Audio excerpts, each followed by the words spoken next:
नमस्कार दोस्तों, स्वागत है आपका अभ्युदय क्लासेस में। थोड़ा गैप हो गया हमारे इस वाले सीरीज में ईओआरओ के लिए। जो हमने ये एमसीक्यू की सीरीज चलाई थी उसके पीछे बड़ा एक लॉजिकल सा रीज़न था। अपना जो ईओआरओ का बैच है उस बैच में हमने हमारी पूरी ऊर्जा झोंक रखी थी कि 9 तारीख को जो हमने बैच स्टार्ट किया था, तो डेली की हम बेसिकली 3 हमारे लेक्चर सेशंस होते हैं जो हमें डालने होते हैं। और ये हमारे क्लासेस प्री रिकॉर्डेड नहीं होते, जैसे कि ऑफलाइन क्लासेस में डेली लाइव क्लासेस चलती है, सेम वैसे ही हमारा डेली क्लासेस होती है। और हम आपको क्लासेस फिर रिकॉर्डेड के रूप में या लाइव के रूप में यदि संभव होता है तो आपके साथ शेयर कर लेते हैं। क्योंकि अपन ने कोई ऐसा तो फॉर्मूला लिया नहीं कि भैया आओ टीचर और अपने एक साथ सारे रिकॉर्ड करो और हमें भैया वो कोर्स बेच के चले जाओ और हम बच्चों को फिर बेचते रहे, ऐसा अपन ने नहीं किया। अपने बेसिकली पहले स्टार्टिंग में ये था कि मोस्टली अपन लाइव क्लासेस लेते रहेंगे और लाइव के साथ साथ रिकॉर्डेड सेशन देते रहेंगे। लेकिन लाइव में भैया बड़ी दिक्कत आने लगी। हाँ, जैसे कि एक कुछ छात्रों का था, किस तरह में 2x स्पीड पे देखना है, पर्टिकुलर टाइम पे देखना चाहते हैं। और जैसे फिजिक वाला की आपने अगर डॉक्यूमेंट्री देखी हो तो उन्हें स्टार्टिंग में जो उनकी पहली क्लास थी वही ऐप में क्रैश हो गई थी। कुछ ऐसा ही हमारे साथ भी हुआ। हमारी क्रैश तो नहीं हुई लेकिन हम वो लाइव क्लास प्रॉपर नहीं ले पाए, उसमें ऐप में पता नहीं क्या दिक्कत थी। फिर पूरा दिन एक दिन हम पूरा इंटीग्रेशन में लगे रहे और फिर उसको जाके सॉर्ट आउट कर दिया था, लेकिन वो सॉर्ट आउट हो गया। और उसके बाद से हमारी रेगुलर क्लासेस आपको मिलने भी लग गई और बदस्तूर चल रही भी हैं। और छात्रों का इतना प्रेम भी मिला है कि जिन्होंने और कहीं पर पढ़ा था वो भी लौट के उन्होंने कहा कि सर हमें ये कोर्स लेना है तो कोर्स करवा दो। और चूंकि आप सबको ध्यान है भैया, जो भी ईओआरओ बनना चाहता है उनके लिए सटीक और एकमात्र मतलब एथिकल और लॉजिकल कोर्स है ये। हाँ, और नाम मात्र की फीस पे है। दूसरी बात, इसमें जो पुराने विद्यार्थी हैं उनकी एक सीमा रहती है। हमारे यहाँ पर विद्यार्थियों की, सभी विद्यार्थी तो इतने सक्षम होते नहीं है, तो उनका ये था कि सर जहां हमने कोर्स ले लिया तो हमें उसकी कुछ छूट दे दी जाए। तो यहाँ अभ्युदय के इस प्लेटफॉर्म पर आपने कहीं पर कोर्स ले लिया ईओआरओ का और आपको संतुष्टि नहीं बैठ रही, आपकी फ्रीक्वेंसी नहीं मैच कर रही, आपको लगता है कि साहब ये तो बड़ा संकट हो गया, ले लिया तो अब वापस तो होने नहीं पैसे, तो हम ये कर सकते हैं कि हमने आपके लिए एक बड़ी अच्छी सी अमाउंट उसमें रखी है कि 30%, 35% के आसपास या 40% के आसपास, जैसा टीम ने डिसाइड किया है वो आप, अगर आप मेरे विद्यार्थी हैं तो आपको अलग, मेरे द्वारा ही पढ़े हुए पुराने विद्यार्थी हैं तो उनको तो थोड़ा ज़्यादा डिस्काउंट है। और अदर यदि ऐप के आप या अदर किसी कोचिंग के विद्यार्थी हैं तो उनका थोड़ा सा कम है, ज़्यादा नहीं, 10-15% का फर्क होगा। वो 100-200 रुपये आता है, तुम्हारे 5-7 दिन की चाय के खर्चे के बराबर आता है। तो चलिए, आज का सेशन स्टार्ट करने से पहले छोटी सी आपको मैं घोषणा तो कर ही दूं। वॉरियर बैच अपना चल ही रहा है और ये जो वॉरियर बैच है, इस वॉरियर बैच को हमने 60 दिन में पूरा करना है। 9 जनवरी को स्टार्ट हुआ है, जनवरी फरवरी मार्च। हमारा तो टारगेट ये है कि हम आपको मिड मार्च के बाद ही इसको फिनिश कर देंगे और उसके बाद कंटिन्यूस अपन उसके क्रैश कोर्स, रिवीजन कोर्स अपने चालू रहेंगे। पूरा कोर्स मिल जाएगा भैया आपको। ऑफलाइन क्लास जैसा अध्यापन का इसमें तरीका हमने अपनाया है। बाइलिंगुअल नोट्स इंग्लिश में आपको पार्ट बी के मिल जाएंगे। और पार्ट बी के इंग्लिश के विद्यार्थियों की सबसे बड़ी समस्या रहती है कि साहब हमें जो हिंदी में जब क्लासेस ले रहे हैं उसमें टर्मिनोलॉजीज नहीं समझ में आती, तो एक तो आपको टर्मिनोलॉजी इंग्लिश में मिल जाएंगी। दूसरी बात, ये जो कोर्स है ये वाला अपना, इस कोर्स में मेरे दोस्तों आपको इंग्लिश में नोट्स भी मिल जाएंगे, बड़े प्यारे नोट्स मिल जाएंगे। लाइव एंड रिकॉर्डेड क्लासेस है। और जैसे ही हर कोचिंग में जब भी मैं कहीं पर एसोसिएट रहा हूं तो मैंने उनसे कहा है बच्चों को अस्सी में टेस्ट सीरीज दो। पहले भी जहां पढ़ाया, उससे पहले भी पढ़ाया, तो सब जगह कह दिया भैया टेस्ट सीरीज बच्चों को फ्री मिलनी चाहिए, इसके पैसे हम नहीं लेंगे, अनलिमिटेड। और ये ट्रेंड अब सब जगह अपन ने चालू करवा दिया। विशेष गाइडेंस और मेंटरशिप, ये भी अपना ही बेसिकली एक न्यूली अच्छा स्टेप था जिसको भी अब लोग फॉलो कर रहे हैं। लेकिन हमने इसमें दोस्तों क्या कर रखा है, जैसे हमारे पास 28 बालक हैं तो हमने इनको हम 4 फैकल्टियों में बांट लिया। कितना आया, कम से कम 12 चौक आ गया ना, कितने आए, 7 चौक 28, 7-7 विद्यार्थी अभी जैसे हमारे पास आए सपोज करो। तो जो 7-7 विद्यार्थी हमारे पास आए तो इन 7-7 विद्यार्थियों को पर्सनल मेंटरशिप हो गई। जैसे मेरे अंडर में सपोज करो 7 विद्यार्थी, तो 7 विद्यार्थी जो हैं उनकी देख रेख, उनसे संवाद करना, उसकी जिम्मेदारी मेरी है, कहीं दिक्कत तो नहीं आ रही। ये हमारे यहाँ पर पुराने अच्छे स्कूलों में पद्धति भी आपने देखी है, गुरुकुल में तो ये पद्धति भी हुआ करती थी। इसी को हमने आगे बदस्तूर आगे रखा है। और स्पेशल रणनीति और तकनीक के अनुसार अध्यापन, इट मीन्स कि ये जो एग्जाम है ये भैया ज्यादा पढ़ने से नहीं होगा सिलेक्शन, स्ट्रेटेजिकली आपको पढ़ना पड़ेगा। कितना पढ़ना, क्या छोड़ना, ये आपको ध्यान में आना चाहिए। और ये आपको यहाँ पर हर क्लास में और हर 1-2 क्लासेस बाद, 3-4 क्लासेस बाद अपन एक सेशन रख लेंगे जिसमें अपन ये स्ट्रैटेजी और अध्यापन के विषय में चर्चा कर लेंगे। एक बाजार में एक लूट मची थी भैया, जब स्टार्टिंग में अब ये अधिनियम ईओआरओ का वैकेंसी निकली, तो ये जो अधिनियम की पुस्तक है भैया, हद होती है। उस पुस्तक की जो कॉस्टिंग, मुझे नहीं लगता इतने बड़े बड़े पब्लिशर हैं उनके पास बहुत मुश्किल से, मुझे नहीं लगता 50 रुपए से 60 रुपए से ऊपर आई होगी। इस पुस्तकों को उन्होंने 250-250 में बेचा, 300-300 रुपए में बेचा। ये पुस्तक हम आपको इस कोर्स के साथ में पीडीएफ फ्री मिल जाएगी ऐप पर। तो कैसे मिलेगा? ऐप डाउनलोड कर लेना, Abhyuday IAS. Abhyuday IAS app download करेंगे तो वहां के स्टोर वाले सेक्शन में आपको ये कोर्स मिल जाएगा। अगला, कईयों को लगता है सब राजस्थान हिस्ट्री सब करा दी, लेकिन हमें तो केवल ये करा दो। कौन सा? Part B. तो पार्ट बी भी अवेलेबल है 499 में। वही सारी बातें जो पहले मैंने आपको करी थी वो इसमें भी मिल जाएंगी। चलिए स्टार्ट करते हैं आज का सेशन। पहला प्रश्न है रिवीजन के रिगार्डिंग पार्ट 4 का सेक्शन है, उसके बारे में आपको बताना है कि इसमें कितनी सेक्शन में टोटल सेक्शन है, कितने से कितने तक के, आपको ये बताना है। और पार्ट 4 आपको मालूम ही है किसमें डील करता है? नगर पालिका की संपत्ति में डील करता है। आपको हमारी क्लासेस देखनी है ना कैसी होती है, तो आप एक काम करना, यूट्यूब पर आपको मिल जाएंगे डेमो क्लासेस, हमने कोई डाली हैं स्टार्टिंग की, फ्रेश हैं, कोई पुरानी ऐसी नहीं 1-2 महीने पुरानी हो या किसी से पढ़वा के डलवा दी, ऐसी नहीं है, खुद के द्वारा। अभी जैसे डेली 9 तारीख को बैच स्टार्ट हुआ था, तो 9 तारीख 10 तारीख की ही लेटेस्ट क्लासेस है ना, वो आप देख सकते हैं। 65 से 75, 67 से 75, 67 से 70 और 67 से 80। भैया बताइए कितने सेक्शन है इसमें? मैं आपको इनिशियली बता देता हूँ, 67 से 75।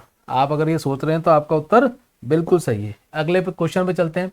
संपत्ति का निहित होना नहीं है, मेरे संपत्ति मेरे पास निहित है, तो आपको इसको ये ढूंढना है कि कौन सी संपत्ति इसमें निहित नहीं है। पहला, समस्त निहित सार्वजनिक भूमि, नगर पालिका की संपत्ति की बात हो रही है दोस्तों, इंडिविजुअल संपत्ति की बात नहीं हो रही। अधिनियम के अनुसार समस्त निहित सार्वजनिक भूमि, नगर या कस्बों के समस्त सार्वजनिक एवं निजी परकोटे, खाद और विष्ठा के डिपो और समस्त सार्वजनिक तालाब। बताइए साहब इसका उत्तर क्या है? थोड़ा सोचो आराम से, उसके बाद आगे बढ़ेंगे। मैं आपको बताता ही हूं फिर इसका उत्तर क्या है। सोच लिया होगा आपने। नगर या कस्बे के समस्त सार्वजनिक एवं निजी परकोटे, ये जो निजी मैंने लगा दिया ना, इसकी वजह से ऑप्शन गलत हो गया। निजी परकोटे नहीं आएंगे, सार्वजनिक रहेगा इसमें। क्लियर? चलें आगे। बहुत बढ़िया। अगला प्रश्न है, निम्न में से आपको असत्य कथन ढूंढना है। क्या? असत्य कथन ढूंढना है। पहला ऑप्शन है नगर पालिका राजस्थान सरकार के, ये नापा नगर पालिका है, नगर पालिका राजस्थान सरकार के पूर्व अनुमोदन के करार द्वारा कोई स्थावर संपत्ति ले सकेगी। क्या? स्थावर, देखो 2 प्रकार की संपत्ति स्थावर और जंगम होती है ना। एक तो भैया ये घर है स्थावर, एक मेरी गाड़ी है भैया, घूम रही है, कहीं भी ले जाओ मोबाइल करके। एक तो एक जगह स्थिर रहे और एक आप कहीं पर भी लेके जा सके। संपत्ति 2 प्रकार की आप देखते हैं। नगर पालिका राजस्थान सरकार के पूर्व अनुमोदन से करार द्वारा कोई स्थावर संपत्ति ले सकेगी। असत्य कथन ढूंढना है। विनिमय द्वारा संपत्ति अर्जित कर सकेगी, विनिमय मतलब कोई एक्सचेंज के द्वारा। स्थावर संपत्ति भाड़े पे ले सकेगी, मेरे की दुकान है, मेरा कोई शोरूम है, मेरी कोई जमीन है, उसको क्या भाड़े पर ले सकेगी। या इसमें से कोई भी कथन असत्य नहीं है भैया, सभी आपने बिल्कुल सत्य लिखे हैं। तो इसका उत्तर बताइए। सोचना थोड़ा सा, फिर इसका उत्तर भी बताना। बिल्कुल सही सोच रहे हैं आप। इसका उत्तर कोई नहीं है, तीनों ही ऑप्शन जो हैं बिल्कुल सही है। इनमें से कोई सा भी कथन असत्य नहीं है नगर पालिका के रेफरेंस में। अगले पे चलते हैं, सेक्शन 70। सेक्शन 70 इनमें से किस कथन से रिलेटेड है? कतिपय भूमियों का आवंटन, भूमि का अनिवार्य अर्जन, संपत्ति का निहित होना और सरकारी भूमि का व्ययन। बताइए साहब, सरकारी भूमि का व्ययन।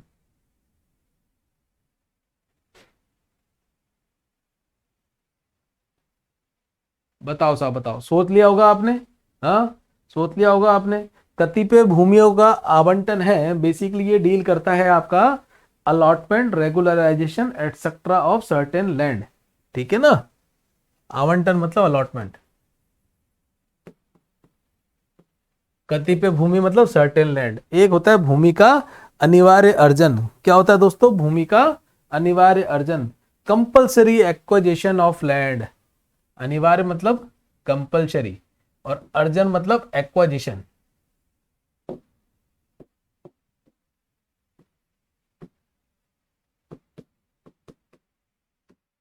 Compulsory acquisition of land. हाँ, देखो इसका उत्तर तो बेसिकली वैसे यही है, भूमि का अनिवार्य अर्जन। ये किस में डील करता है? 70 में डील करता है। इससे पहले मैंने जो अलॉटमेंट बताया था आपको सर्टेन लैंड का, ये डील करता है सेक्शन 71 में। ये किस में डील करता है? 71 में। एक अगला है आपका संपत्ति का निहित होना, है ना, वेस्टिंग ऑफ प्रॉपर्टी, निहित होना, wasting of property, wasting of property 68। Clear? ये आपके क्या है? सेक्शन 70, भूमि का अनिवार्य अर्जन, इसको आप ध्यान रखना। 70 कंपल्सरी एक्वाजिशन ऑफ लैंड। अगला प्रश्न है सरकारी भूमि से अभिप्रेत क्या है? आपको ये तो ध्यान हो कि सेक्शन कहता है क्या है सरकारी भूमि के लिए, इतना तो आपको ध्यान होना चाहिए। तो हम किसकी बात कर रहे हैं? सरकारी भूमि की बात कर रहे हैं। इसका उत्तर बताइए। सरकारी भूमि का किससे अभिप्रेत है? ये बेसिकली डेफिनेशन है, जो ये डेफिनेशन हमें अधिनियम में मेंशन कर रखी है। अब आपको बताना है कि पहला कथन सही है, दूसरा कथन सही है, दोनों सही है। पहला है धारा 68। क्या है? धारा 68,